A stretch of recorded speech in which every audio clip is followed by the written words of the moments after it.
Are you a parent navigating the challenges of your child's learning journey? Are you wondering how to make education more accessible and engaging? If so, you're in the right place. Welcome to the Learning Disability Experts podcast, where we delve into valuable insights and strategies to support your child's different learning needs. I'm Jess, your guide on this journey. Welcome, Lynn, to our podcast today. Excited to learn about your book and your upcoming new books and all of the things that you have in the works. So thanks for joining us today. Oh, thanks for inviting me. I'm really excited to talk to you about it all. Great. So Lynn, tell us what sparked the idea for Robby the Dyslexic Taxi?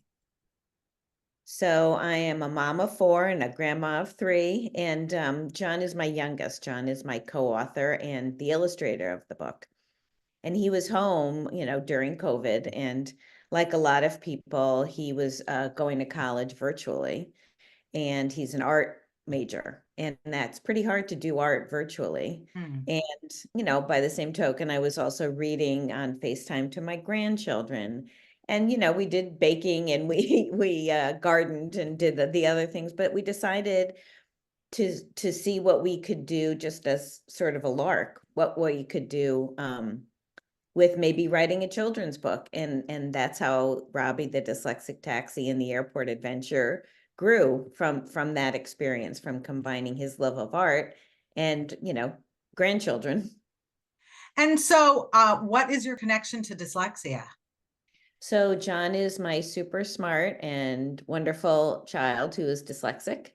And, now he is a grown man. He's in, getting his MFA in art. And when he was younger, we knew something was different.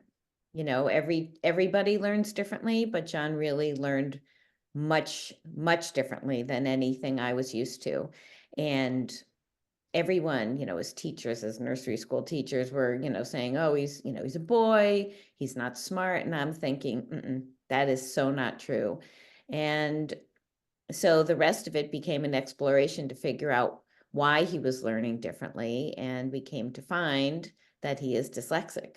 So it's such a shame that teachers often dismiss dyslexia. I mean, I had the same experience with my second oldest child, where they identified her ADHD and said, oh, she's not as bad as the other kids, but they didn't at all connect the dyslexia. It took us, I think, almost 12 years to figure out my daughter was dyslexic. So it's very difficult. I think teachers are inundated and not, they have too many kids in their classes, and they teach to the very smart or the very bottom, and they don't get the in between. And they're also not as educated in learning differences. And I think it's, even the learning difference specialist can't know all the things that go under the category of his or her job. And, I think it's a problem because we totally dismiss some of the things that children might be going through and just say, well, it's something. It's their personality, it's a boy, they're slow, but don't really have the ability to delve into what the problem could be. Mm-hmm. Yeah, absolutely. You're hit it right on the mark. Well, live and learn. Right. Yeah, and so many people I interview for the podcast, they have gotten into this world of neurodiversity because of our children. So, right. It's we all want to help those who come behind us not have to struggle as much as we did to figure things out. And so that's great that you have a book to help kids and parents understand better what the experience of dyslexia is. So why did you decide to make Robby a taxi? So, we thought kids love, cars and trucks when John was little. While we were trying to understand what was going on, he could name every Thomas the Tank Engine, but he couldn't tell you that Thomas started with the letter T. So that was one of our first clues. But from that, I've seen that, kids like cars and trucks and, little characters and with personalities.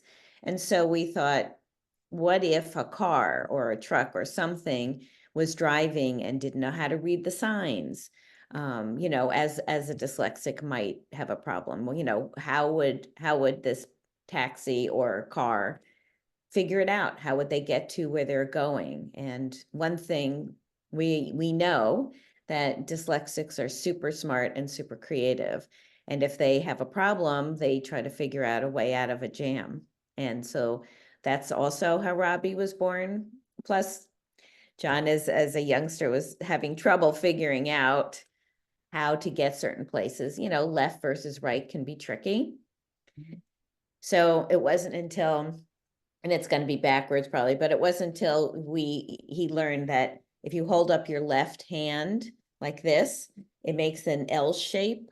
So then John, if he was confused, would hold it up and figure out where was his left and knew the other would just be his right. Yeah, so the L worked great for my daughter, but my son, that could never work because he couldn't remember which direction the L was supposed to face. We had to put something on his wrist to help him remember which way L went. That's interesting. Yeah, every child learns differently, no matter what the issue or not issue is. So, Yeah. Some tricks work and some don't. So, Yeah. Yes. So in your book, do you give parents tips on things to try for dyslexia and ideas of what dyslexia looks like? Honestly, we just wanted this book to be appealing to children. The pictures are cute. We wanted people with dyslexia and, other neurodivergent issues to see themselves in the book. Or maybe if they didn't know that they had dyslexia, maybe it would like trigger something to them, to a caregiver, to a teacher, to say, "Ooh, that feels like me." And then that's why we're going to write a series and use other neurodivergent characters, because Oh.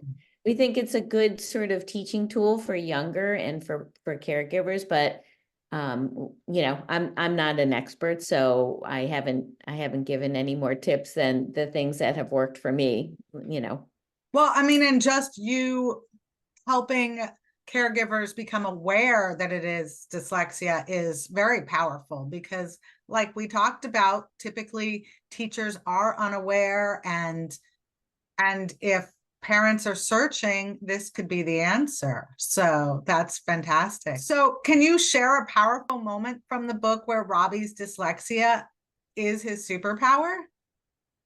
So in the book, he is surrounded by friends and people who, help. They all help each other.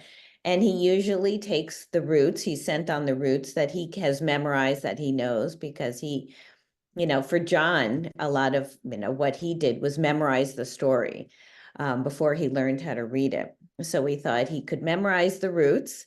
And then one day he goes to pick up one of his usual clients, and the person, Mr. Walter, said, "Well, we're not going to my office, we're going to the airport." And Robby had never been there. And so Robby is very afraid, but then realizes that he can handle it. And the rest of the story is how he figured it out and how he realized he could take care of the situation. And he got Mr. Walter to the airport the way he needed to.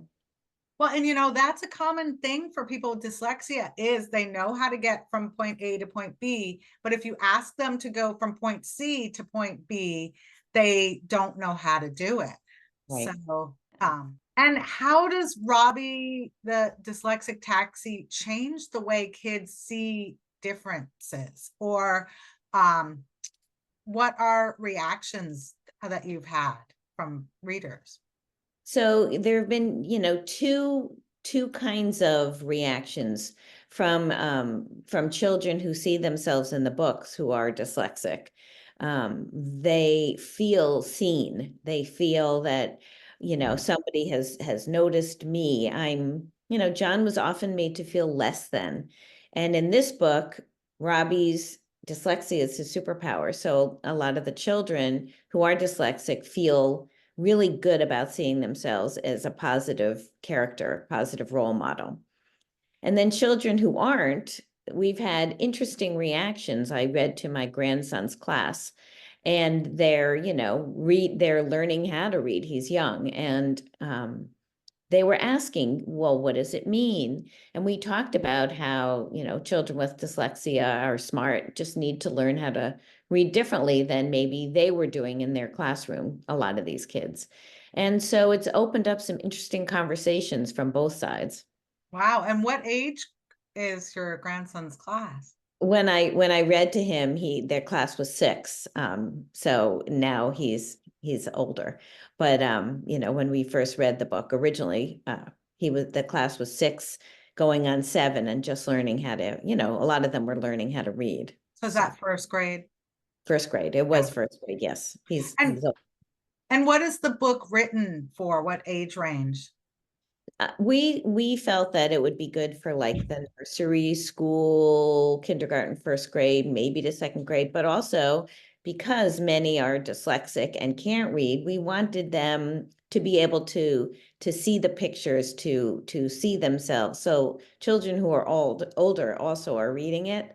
And we've used a dyslexic friendly font in the book, and we find that to be helpful too for a lot of kids. Yes. And so the book for a dyslexic person who is an emerging reader, they wouldn't feel like the book is too young for them to enjoy. They might, maybe a little bit, but I don't think they would see it as a negative. We had a book signing, and someone who was, I believe, in 3rd grade came up to us and said, "Thank you so much for writing this book. I'm so appreciative. I've never seen myself in a book." So I think that kids are just, they're kids. They want a voice, and they want to feel good about themselves. And even if it's a little bit younger, I think they appreciate that the book is there for them. Yeah. Well, and like you said, it's a dyslexic friendly font, which makes a huge difference. It does. So really often I see things that people create, flyers or posts, and they're not dyslexic friendly, and I just want to reach out and let them know, but like, that's not my place. That's really important. We can only change the world a little bit at a time in our, Right. and podcasts like this are wonderful because, it helps spread the word. Yeah. Well, it's great that you've poured in a lot of John's personal experience into Robby's story and really brought it to life for other dyslexic people. So what's the biggest challenge you faced when writing the book, and how did you tackle it? When we were writing the book, it was a whole learning process on how to write a book. We we knew, what we liked to read. We knew, Pete the cat. We knew different stories for children, but I had no idea like page size and how the words fit on the page with the pictures. And I was lucky enough to have a very good friend who's a book designer. So once we made the book, I was like, what do you think? And she loved it, and she helped us put the book together. But it's been an interesting, a definitely interesting path trying to figure out how to write a book, to then publish a book, to then get it out to people who want to read it. So it's been very interesting, but a little bit, a very much of a journey. And did you self-publish or did you use a publisher? We self-published. We thought about finding a publisher, but I think a lot of people did writing and, did things like that during COVID. And we were told we'd need to find an agent for most publishers to talk to us. And, we had none of that. So we self-published. And in this we'd love day to and find a age, publisher. Yeah, we'd love to find a publisher, but we're also very happy to do this. yeah, I self-published my books, and I mean, in this day and age, it's one of my tutors has a publisher, and it doesn't seem like it's really benefited her any, to have a publisher than to just self-publish yourself. So It's been interesting. We've learned a lot. So Yeah. So the next book will be so much easier for you. 100%, you know, so What is one big lesson you hope kids take away from Robby's adventure? I think it's really important for children who are dyslexic or neurodivergent in some way to feel good about themselves, to not feel less than. And I think if you find yourself in a situation that you might find difficult, don't panic. Trust that you'll be able to figure it out. And I think so often we don't give our kids the tools to help themselves. And, you know, depending on the age of the child, it might be hard, but hopefully they are surrounded by people who will help them and take care of them. But they also need to rely on themselves and know that they can get themselves out of sticky situations, just like Robby. That's awesome. And what was it like working with your son on this? Any surprising discoveries? You know, John, I spent a lot of time with John because I drove him to a school for a few, you know, for a while, that private school, it's about an hour away, because we could not have him helped in the school, that in the public schools where we live. The reading specialist just basically said, I really can't help him. So we were lucky enough to find a school in New York, about an hour away from us, that help kids with dyslexia or other language-based learning issues. So we spent a lot of time in the car together, and we really have that connection. So working on this book, we decided we'd have to also just change hats a little, you know, not just be mother and son, but be partners. And so we learned early on that we'd have to communicate, you know, positives, like we like this, we don't like that. And it was really wonderful to be able to do that together, to not just be mother and son, but to be partners in this venture. And it's been wonderful, a really great learning experience for both of us. And that definitely is a different dynamic to be partners or to work with your family. Yeah, oh, it definitely is. And Yeah. sometimes it can work and sometimes it doesn't, but we've been really lucky and it's been wonderful. On a side note, I'm really curious. My mom, like I told you, my mom grew up in Connecticut, and she actually got sent to a school in the Poughkeepsie area for her dyslexia. Was John in that area, or where did he go to? Interesting. My daughter's there and I will have to ask her if she knows of a school, but um John's school is called the Windward School. And back when he went, it's in Westchester in Oh, okay. Connecticut, New York. And now there's also one in Manhattan, Oh, the wow. same. Okay. So, yep. So Yeah. it's a bit of, Well, my mom, I don't know how far Poughkeepsie is from, Waterbury, but my mom ended up at a boarding house because it was too far for yeah, for it's far. to drive her. Yeah. So at age 10, she got sent away to boarding school. Huh. And I'm curious to know the name of the school. I'm not familiar with it, but yes, Poughkeepsie well, to Waterbury is pretty far. and my mom's 86. So I mean the school might not even be around Oh, anymore. sure, maybe. Yeah, yeah. And then my uncle was actually sent away to, I think, the same school the year later, because both my uncle and my mother had dyslexia. And yeah, Huh. it's interesting that only one of your four children was affected by it. Yeah, and it turned out my mother-in-law's mother was dyslexic, but we didn't know it when John was little. And some people in my father's family also, but nobody really knew about it. Nobody talked about it, which is sort of a shame. But back then, you know, people tried to cover it up, and Absolutely. they didn't see it as a, you know, positive. They only saw it as a negative, and Right. so nobody talked about it. Plus, also, I don't know that, you know, there was always, you know, maybe for your parents, for your mother, for your uncle, there was a name for it, but my mother-in-law said that they didn't really have a name for it when her mother was diagnosed. They just knew she didn't know how to read the same way as other kids. Well, yeah, I mean, my mom knew she was dyslexic, and my mom was a teacher, but she didn't know what dyslexia really was. Right. So they didn't identify me as dyslexic. I was identified with a reading disability. And that was the end of that. But Right. when I started tutoring my kids, I realized, oh, my reading disability is dyslexia. So Yes. my mother, my grandfather he went to Yale, him and his three brothers. So my mother was actually tested at Yale. So Oh, she was, one of the early people being researched. She said she remembers them plugging things on her brain to study how she thought and things like that. So that was how she got her diagnosis. And it's a very it really shows the difference between your position in life, the help you get.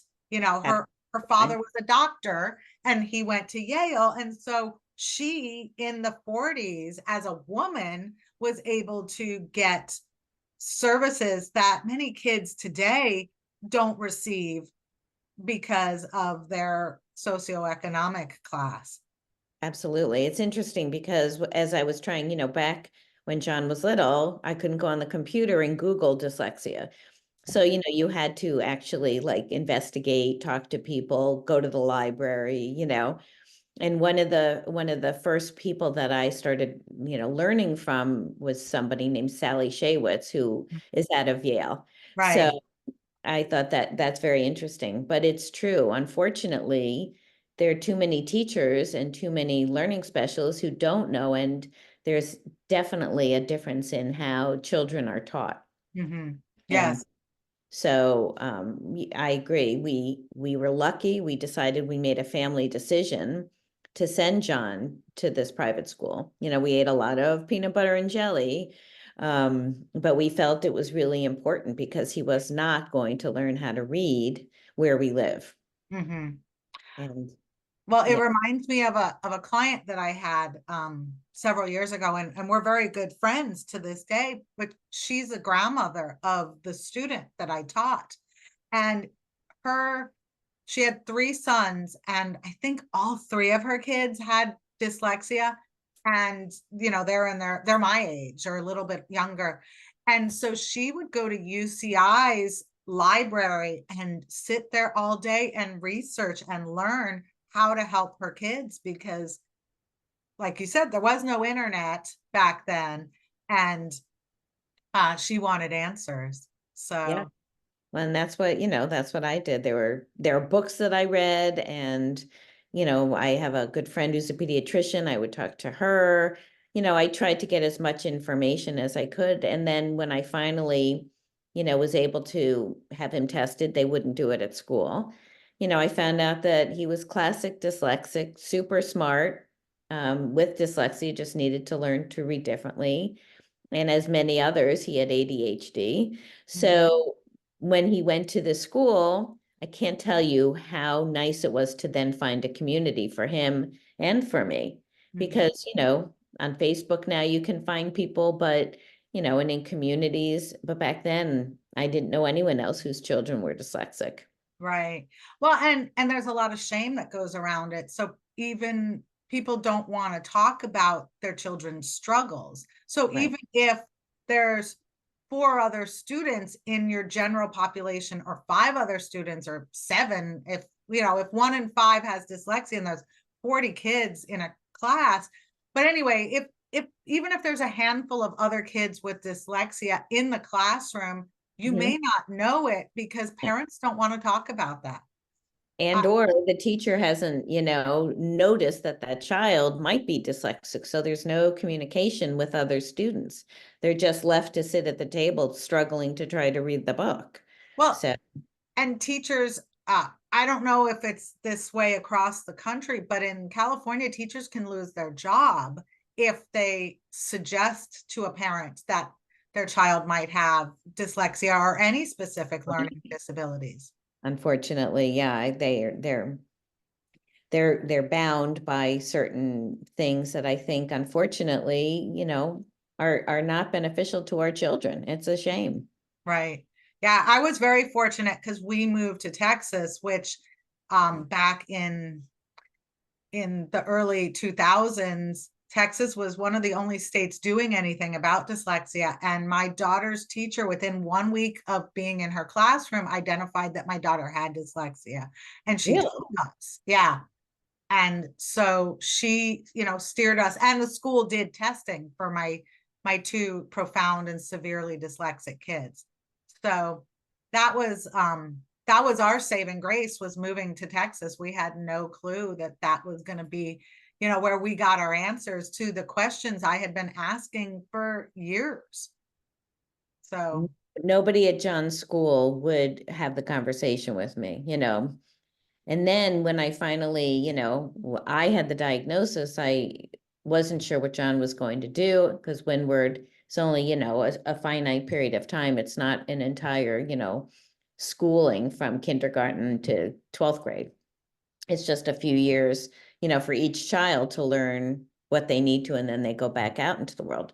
So I came back to my community and said, I need an IEP. And they're like, no, we're not giving it to you. If you want it, you have to test him further. And I'm like, I'm handing you his testing. All wow. I want you to say is, he is dyslexic. He might need more time on tests, like whatever it is. And they said no. And I think that, there's not enough information, and I don't know why people would dig their heels in for these kinds of things, but it's a disservice to our kids. My sister was a teacher in White Plains in Westchester, where your son, oh, I remember seeing the school when I went to her house. I was just gonna say White Yeah, Plains. yeah. So anyway, my sister was a teacher in White Plains when I first started homeschooling my kids, and at that point was when I started tutoring them. And she said dyslexia is not a real thing. I was like, well, then what is my family suffering from? But and here she drove by the school on Mhm. a regular basis and still was unaware that dyslexia was a thing. So unfortunately, so many teachers are unaware, and we need to educate teachers better. We need to help parents understand what is going on, so that we can, because really, if they changed how they taught in kindergarten, first and second grade, it all students could learn to read, and it wouldn't be an isolated experience for dyslexic people. There's no one way to learn, math, English, reading, whatever it is. And I think we do a disservice to all kids if we assume that we can shove everybody into the same box. Just doesn't work, Well, so unfortunately, Common Core is supposed to service all the different learning styles. But what it does to our kids is it overwhelms them with 3 or 5 ways to teach them one thing, right. where Orton Gillingham based instruction is one way of teaching, but utilizing all of the learning styles. I think any child, no matter whether they're a fluent reader, from a very early age or not, could learn through Orton Gillingham. It's a wonderful Absolutely. way to teach our kids. And that's what Right. John, and within, 2 weeks of having been at the school, at 6 years old, almost 7, he could do the alphabet where he hadn't been able to do it like the month before. Right. Yeah. So, It is. I'm always telling my potential clients that, like, it is amazing how we will have students who are even 18, 20 years old on a third grade reading level, and within a year and a half, they have surpassed what the average American is reading on when they graduate high school. I mean, and it's all just utilizing the Orton Gillingham based mhm, instruction. I Yeah. agree. I'm such a proponent. I think it's great. How has Robby changed or influenced John's view on his dyslexia? I think when John was little, and when he was young and in school, and the teachers were saying, you're not smart, you're a bad kid, all those things, he took it to heart, and it was terrible to see him feeling badly about himself. When he got his diagnosis, he didn't really understand what dyslexia was then, but he was relieved that it wasn't his fault, that there was a reason he couldn't read, that he wasn't dumb, that he wasn't less than. And then when he went to school and everyone there was in the same boat, he's like, wow, I found my people, and he felt really good about that. And I think Robby, I think writing about that, his goal was to reach kids who did feel less than, to make them feel like they shouldn't feel that way, that they were wonderful and positive. And he always says now that dyslexia is his superpower. He knows his art came from his need to express himself before he could read and write. And his art has grown, and he's working towards an MFA in art. And, couldn't be more proud of him. And that's what he wanted other kids to feel, other human, adults, kids, they all want to be seen. And that was the goal with the book. And it sounds like you reached that goal, so that's awesome. Yeah. What is some advice you have for parents who notice their children might have some signs of dyslexia? The very first thing I would say is please go with your gut. Don't assume that the professionals know exactly what they're talking about, because they often don't. And I think it's a shame to dismiss what your kids are saying, but also what they're not saying. If the teacher's telling you that the child is acting out, and that's a surprising thing because your child is a good kid, understand that the verbal and the nonverbal cues are telling you that something is going on. I think it's really important to listen to your child and listen to your gut, and don't just assume that, the teachers, the administrators, the specialists are knowing exactly what's up with your child. Keep exploring until you find the right answer. That's such good advice. It took me almost 40 years to realize my behavioral problems when I got held back in third grade were because I got held back in third grade. Yeah, I have a relative who the mother didn't want to listen when I kept saying, I think he's dyslexic. And they held him back in kindergarten. They held him back and, they kept holding him back until finally they would listen. And so now the child is much older in the grade that he should be. And that's hard for him. It's awkward. And I think it's really important to really listen to your kids. Yeah. Well, and to listen to the family members who have been there and done that. Yeah, yes, 100%. So, All right. So tell us what's it in your future books. Is Robby going to be the main character, or are you going to have new characters? What is that going to look like? Can you give us a sneak peek? absolutely. So, Robby works at the Creative Cab Company, and we've had such a positive, so much positive feedback from our book that we've decided to write a series called The Creative Cab Company. And our next book, Robby will be in them, but, he'll introduce other friends. And the next friend is going to have ADHD. And so we're working on that. There are a lot of comorbidities between different learning issues, different neurodivergent issues. And so that's how we're going to keep exploring those different issues and write about them so that everyone feels seen. That's awesome. Yes, I always like to say the comorbidities are like cousins that like to hang out together at a party. Yep. And because back when reports were saying that ADHD and dyslexia was like 25%, I was telling people about 60 to 80% of our students have ADHD along with dyslexia. And now it's numbers are showing that about 70 to 80% of people with dyslexia also have ADHD. So the statistics have caught up with my observations. Yeah. Again, people need to listen, but it was so sweet because we went to, John and I went back to the school where he went to Windward, and he read to the students. And Oh.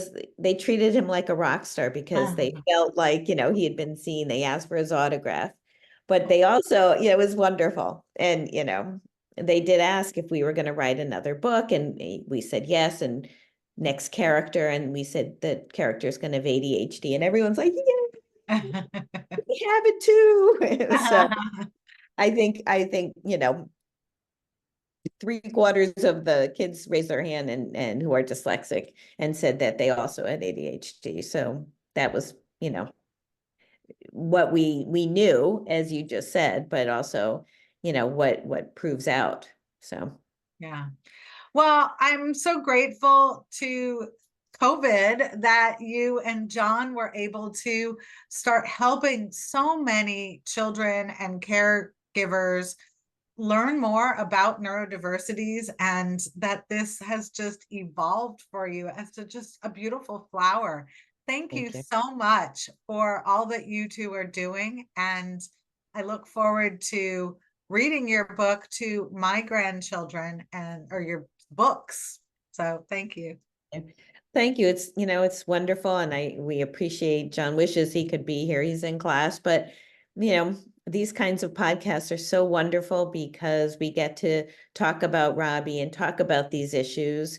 And, we're on social media, Creative Cab Company. We have a website. If anyone wants to reach out, we'd love to talk to you, talk to students. And, it's these platforms that help us get the word out. So thank you very much. Absolutely. I'm happy to be able to have you talk about it and share about your book. Will you show us the cover again, since Yeah. dyslexic people are visual people? So this is Robby the Dyslexic Taxi and the Airport Adventure. You can buy it on Amazon. You can buy it. You can go into bookstores and ask if they don't have it. Bookshop.org, they can get it through there. But Robby is definitely a cute little yellow cab. And, we hope everyone buys it. If you can't find it, please go to our website or go to social media and ask us where to do that. We'd be happy to help you. Okay. Thank you so much, Lynn. Thank you.